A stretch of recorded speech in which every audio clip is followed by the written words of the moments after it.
justement, beaucoup vous reprochent de ne pas avoir une démarche scientifique par rapport aux archéologues qui en auraient une. Qu'est-ce que vous pensez de ça?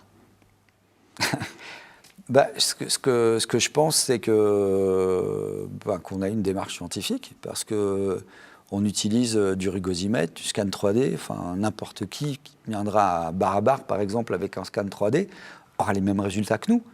N'importe qui prendra nos données, les nuages bruts, sortira les mêmes rapports que les 3 rapports qui ont été faits à partir des scans de Barabar.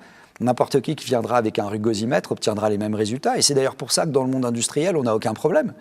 Les gens nous suivent, sont prêts à nous passer du matériel à l'autre bout du monde, donc ça c'est génial, parce que ceux qui travaillent dans ce qu'on appelle le monde de la rugosité très spécifique, qui permet de déterminer le niveau de lissage, de planéité d'une pièce, parce que c'est pas à la base, c'est pas forcément pour de la roche, c'est pour du métal. Ces gens-là, quand ils voient les chiffres rugosimètres, ils savent de quoi on parle, quoi. Ils n'ont pas besoin qu'on leur explique quoi que ce soit. Non, ça va, j'ai compris. On est proche du verre, là, maintenant je cherche à comprendre comment on peut faire ça. Et, donc, comment vous expliquez que les archéologues, justement, ou les égyptologues, ou les spécialistes de ce domaine historique ne comprennent pas ça? C'est pas qu'ils ne le comprennent pas, c'est que c'est pas dans leur comment dire, c'est pas leur profil. Pour être archéologue, c'est plus histoire de l'art. Évidemment qu'il y a de l'archéologie expérimentale, mais c'est pas parce qu'on parle avec un tailleur de pierre qu'on devient tailleur de pierre et qu'on a l'expertise d'un tailleur de pierre. Et si on pense ça, c'est un profond mépris sur les métiers, et des métiers comme tailleur de pierre qui prend minimum 7 ans pour devenir un vrai tailleur de pierre. Donc c'est simple, hein, c'est un burin, 7 ans quand même. Et on pense que peut-être les gens sont doués, ils font ça. Non, c'est un métier. Et comme tous les métiers, ça s'apprend. Donc c'est une histoire de profil. Je pense qu'il y en a beaucoup qui ne sont pas formés pour et qui ne comprennent pas. Mais ça, c'est pas grave. Ils sont plus formés sur d'autres choses. Et donc c'est une forme de complémentarité qu'il faut obtenir. Mais disons qu'ils pourraient faire appel à eux comme vous le faites dans vos documentaires, par exemple. Après, ils font appel parfois à des tailleurs de pierre, mais est-ce qu'ils font comme nous? C'est-à-dire que nous, quand on fait appel à eux, je vais prendre un exemple. Dans la révélation des pyramides, j'avais interrogé Philippe Robert, qui était le patron d'une des plus grosses entreprises de découpe de granit en France.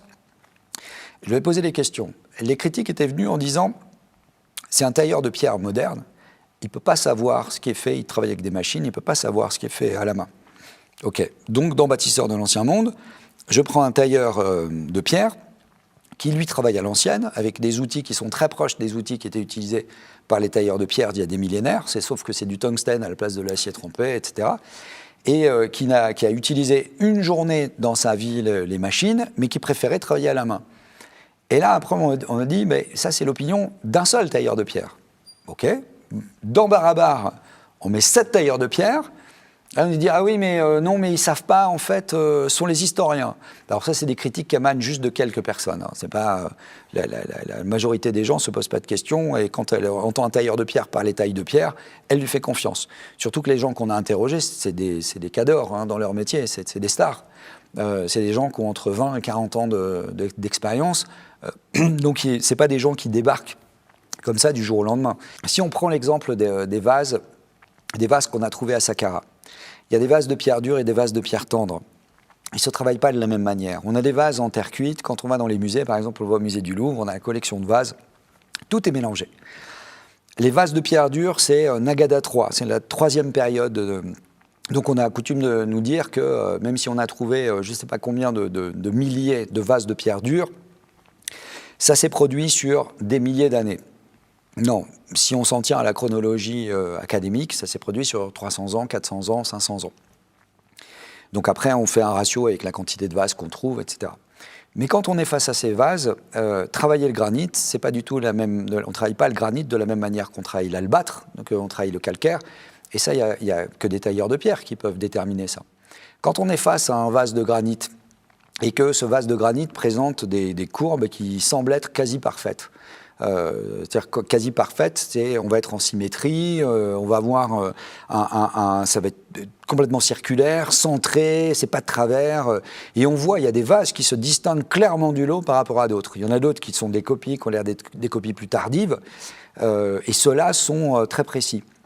Quand on voit ça, on se pose la question de savoir avec quels outils ça a pu être fait. Mais déjà, de se poser la question de savoir avec quels outils, c'est déjà ne pas admettre que ça puisse être avec les outils qui sont donnés pour cette époque-là.